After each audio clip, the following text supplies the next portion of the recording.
Good afternoon. How are you all? I think we need to have a chat.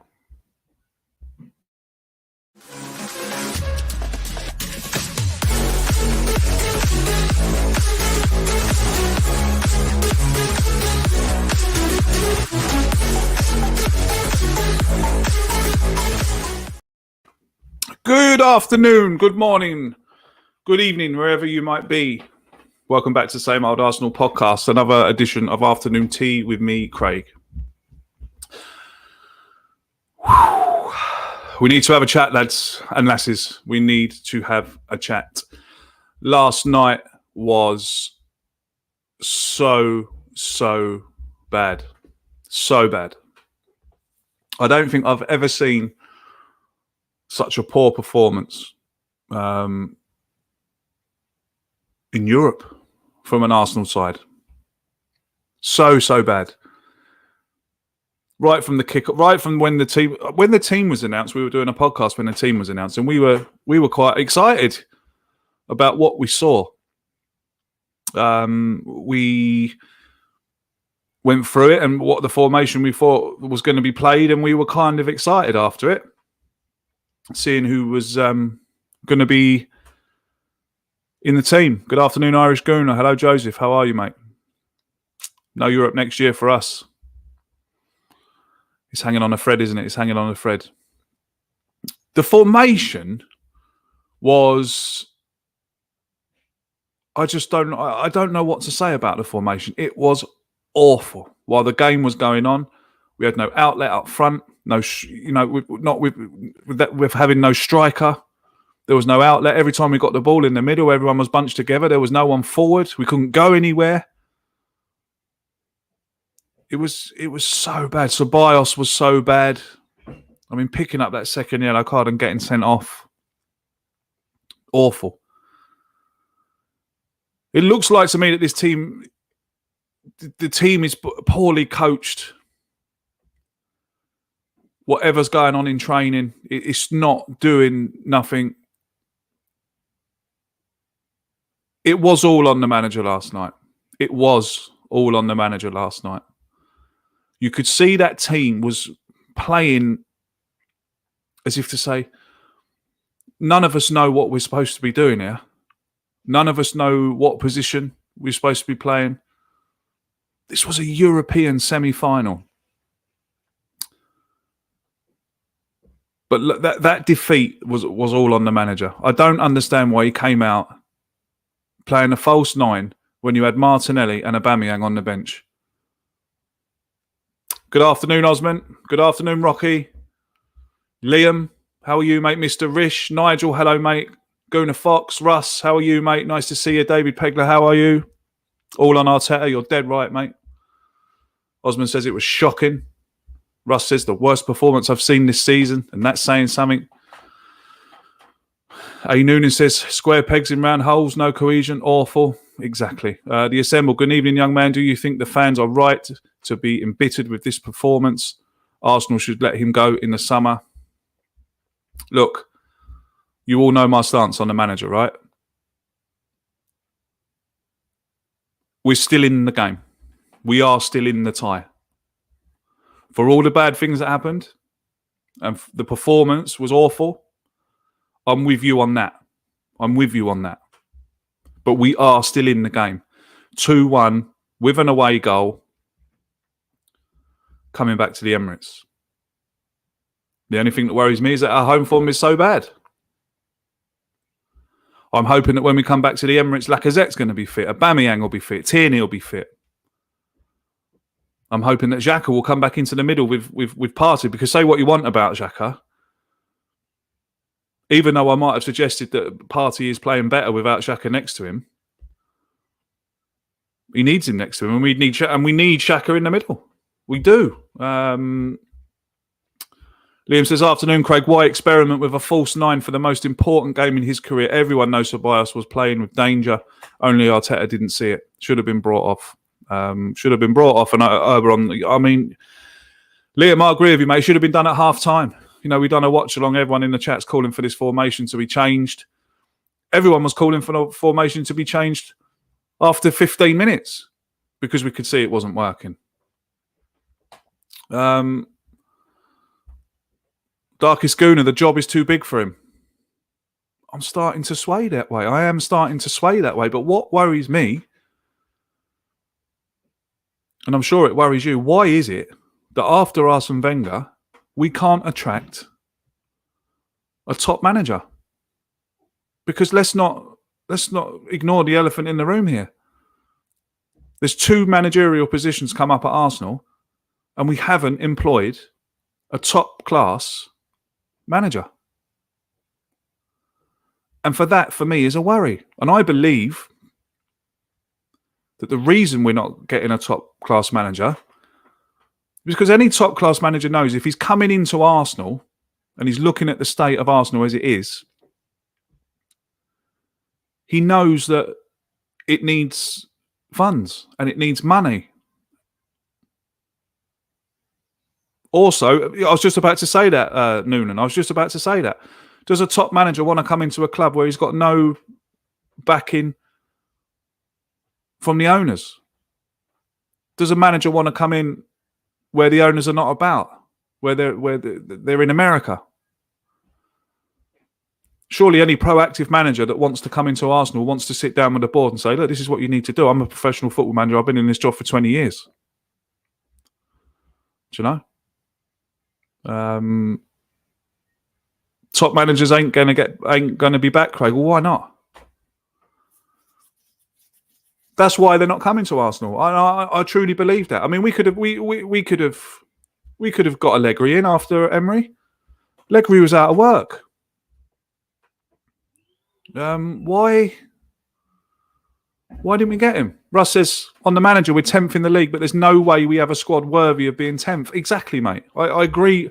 I agree with you. I think he's been unlucky in some games. I think VAR's gone against us a lot. I mean, that's the stat that came out yesterday. 7 points. VAR cost us 7 points. Now, all right, 7 points is not a lot to add to the tally, I suppose, but it still shows that we're the most hard done by club in the league on VAR. I'm not using that as an excuse. It's just a fact. The squad isn't worthy of 10th. But at the moment, Russ, they're playing like a squad worthy of 10th. League table doesn't lie. The league table does not lie. You said what? So all managers know that the owner is not spending exactly. So that's why I think we're not getting in the right managers. And Arteta has come in as a yes man, another yes man. Oh man. What else have we got in here? It was so frustrating last night. I mean, so frustrating. JSD says, where do we go if we get knocked out? No passion, no desire to win, no money. Kroenke has to go, and he has to go now. Yeah, exactly, mate. But then I have reservations about that as well. Are we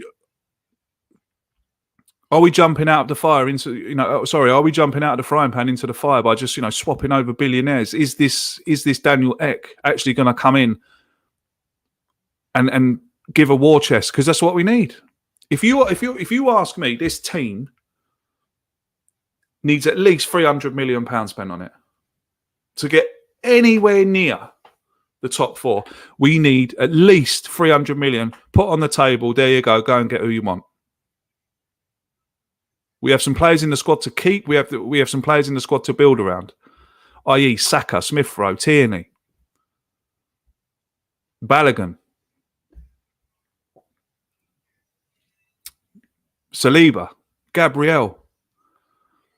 The core of the squad is good. It's just we need some star attractions. We need some star players. We need a player that can get on the ball, get the game by the scruff of the neck. Look at Bruno Fernandes last night playing for Man United. Oh, my God. I mean, imagine if we had him in our midfield. Imagine we had a player like him in our midfield.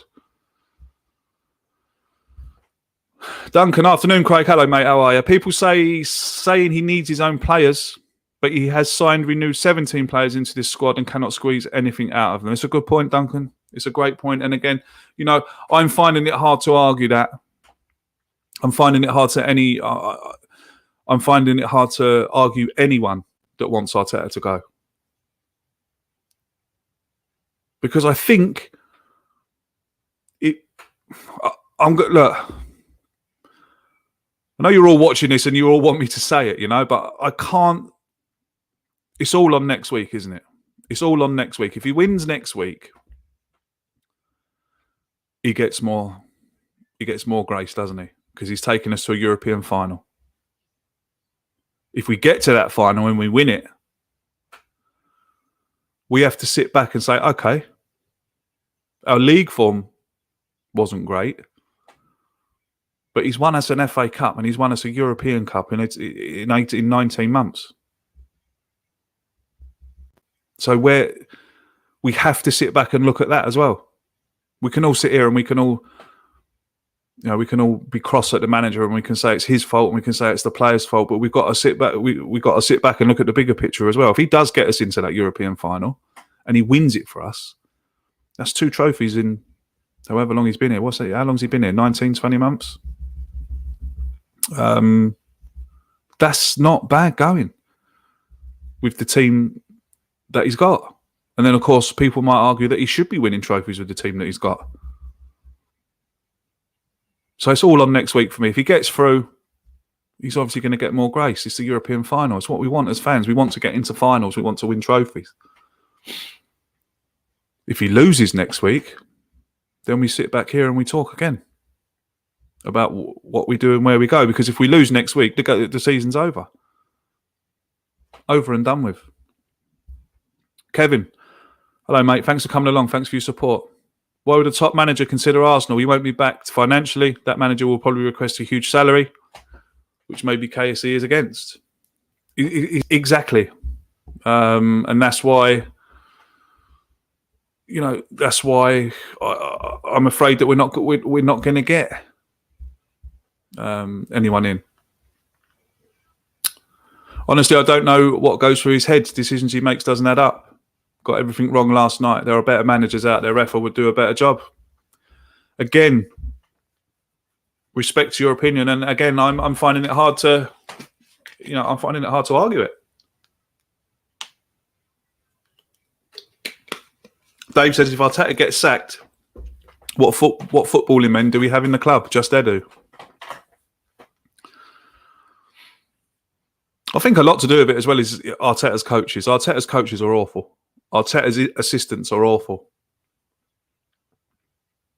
How was an assistant manager sat back and said, you want to play a false 9 in the semi-final? You want to change everything up in a semi-final? After we've been playing this formation for God knows how long, and now in the most important game of your career, you want to change it up. For me, that's not good assistant managing. For me, I'd have taken him aside and said, Mikel, what are you doing? This is not a game to be trying new things, mate. You want to try a false 9, try it away at Newcastle. League's done. Try it at Newcastle. Don't try it tonight. Tonight's too important. I'm getting worried that he's being. I'm getting worried that he's going to turn out like a stubborn mule, like Arsene Wenger turned into in his last years of his tenure. My way or my way or no way. We can't have that. We can't have that. We just can't have that. For 10 years now, 15 years, we've been going through every single emotion there is to feel as a football fan. And I'm sitting back here and I'm watching Chelsea win European Cups. You're watching Chelsea win leagues and top 4. You're watching Manchester City go off, and even Manchester United back. I mean, Manchester United are doing so well. Pains me to say it. They beaten a team last night in a European final 6-2. Game over. You're in the final. Game over. Although it might be worth £1 on Roma because football's a funny old game. But Manchester United are into the final. Great performance. Professional performance. get on the pitch, do the job, get us in the final first leg at home. Done, dusted. They can go away to Rome now and get one goal and that's it. Game's done. They're in the final. I mean, I was lying here last night thinking, if we do get through and we do beat Villarreal, who's confident about playing Man United in the final when they're on that kind of form? Because I'm not. I know it's a one-off game and anyone can win, but I'm not. I wouldn't be confident going up against Manchester United in the final. I'll tell you that. Oh dear. Let's have a look here now at some more. What's Kevin saying here? Kevin saying, remember in the summer when they were negotiating with Lyon for Aouar and AFC was a couple of short funds. Tells you everything about KSC. Yep. But then you'll have the people come out and tell you that they financed the deal for Thomas Partey, which I don't believe. One single bit. I think the Thomas Partey signing was a big PR stunt, to be honest with you. They looked for a player. They looked for a half-decent player who had a half-decent release clause. Knew that Atletico Madrid couldn't say no. Because let's have it right. If he didn't have a £45 million release clause, he wouldn't be here. I've said the same about Mesut Ozil and I've said the same about Alexis Sanchez. The only reason we signed Mesut Ozil was because Real Madrid signed Gareth Bale. They didn't want him anymore. If Gareth Bale hadn't have gone to Real Madrid, are you telling me that we'd have gone to Real Madrid and said, oh, by the way, we want your best playmaker? Oh, yeah, no problem. Take him, yeah. Are you telling me that if Barcelona hadn't have signed Luis Suarez, they'd have let Alexis Sanchez come to us? Not a chance. Not a chance. People need to realise that Luis Suarez going to Barcelona put Alexis Sanchez on the sideline. And look, a player of Alexis Sanchez quality doesn't need to be on the sideline. A player of Mesut Ozil's calibre, well, at the time, didn't want to be on the sideline, so they come to Arsenal for their first team opportunity. And I suppose Arsene Wenger would have had a lot to do with them getting here. But the fact of the matter is, they didn't come here because we pulled them away from Barcelona. We didn't attract them from Barcelona or Real Madrid straight out. A lot to do with it was because their positions, someone was coming in to take their position, or someone was coming in that was better than them, and they knew that they weren't going to get in the team. I think that's the same with Thomas Partey. I really do. It was a signing that couldn't fail. It was a signing that would have said to the fans, look, here's Thomas Partey. Look at him. One of the, a great central midfield player. We're buying him from a La Liga club at the top of the league. But when you sit back and look at it, £45 million release clause that Atletico Madrid couldn't say no to. You offer Partey the wages, he's your player. Don't blame him for that. Football's a short career. Make as much money as you can. I get that. But I think we're being fooled.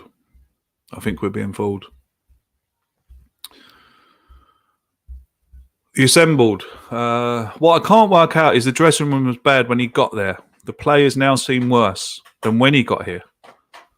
Apparently he's brought better players, but we are doing worse.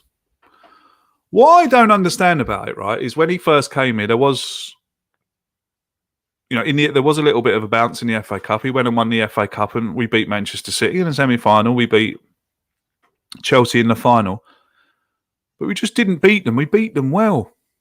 We were the better team. We played better football. We defended better. We attacked better. Playing that 3-4-3 formation, I was thinking, this is it. He's found it. He's found the part of the formula. The part of the formula was the formation. Now all he's got to do is go out and get his players. Then he starts changing it up. And he goes back to this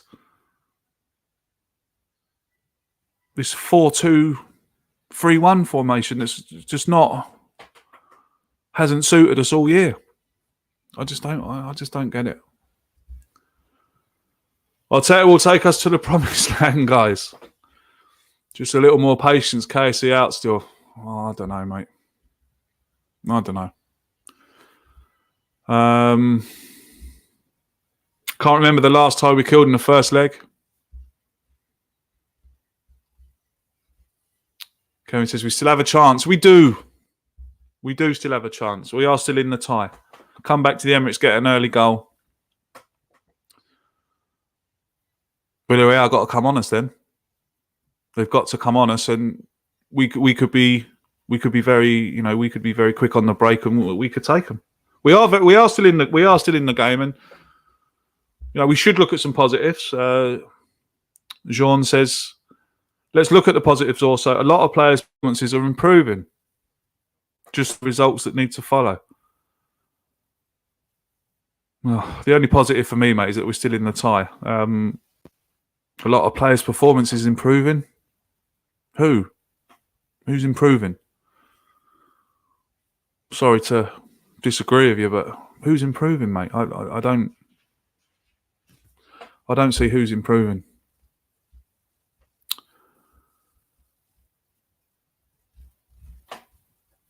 This is boring. Goodbye. Okay, Felix. Bye-bye. Have a nice day, mate. We need better coaches if we're going to start winning. Arteta's got to look at his coaches. When you look at that team last night, it looked like a poorly coached team that didn't know what they were doing. And especially the formation, none of them knew what they were doing, like I said at the start. We're still in the game. That's the only positive I can take from it, really. We're still in the game. An awful performance. But we're just going to have to keep the faith again for the next week. If he gets us through, again, he gets more. He'll get more credit, and we have to back him in the final. We have to get behind him. We have to get behind the players for the final. There's some big choices. There's some big decisions to make. The ball rolls on, and there's some big. If he does get us into the Champions League, there's big decisions to make. If we do, by some footballing god way, that we get into the Europa League final when we beat Manchester United in the final, and we do get into the Champions League, then there's going to be a lot of decisions going to have to be made about whether we want Mikel Arteta to be our manager in the Champions League. If we get into the Champions League, will that attract a bigger manager? Will that attract an Allegri? Will that attract a? Is it Ten Hag? Will that, because he said he doesn't want to go to Tottenham? Will that attract him? I'd take him.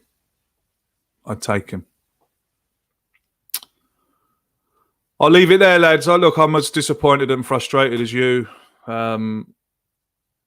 Mikel Arteta is making it very hard for anyone to defend him anymore.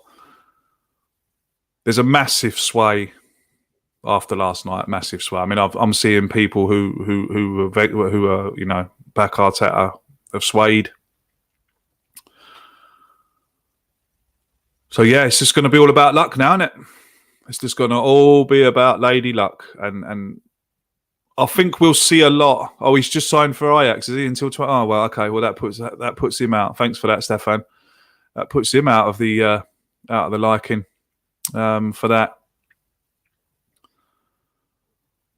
I think we'll see. It's going to say a lot about the team and a lot about Mikel Arteta on Thursday.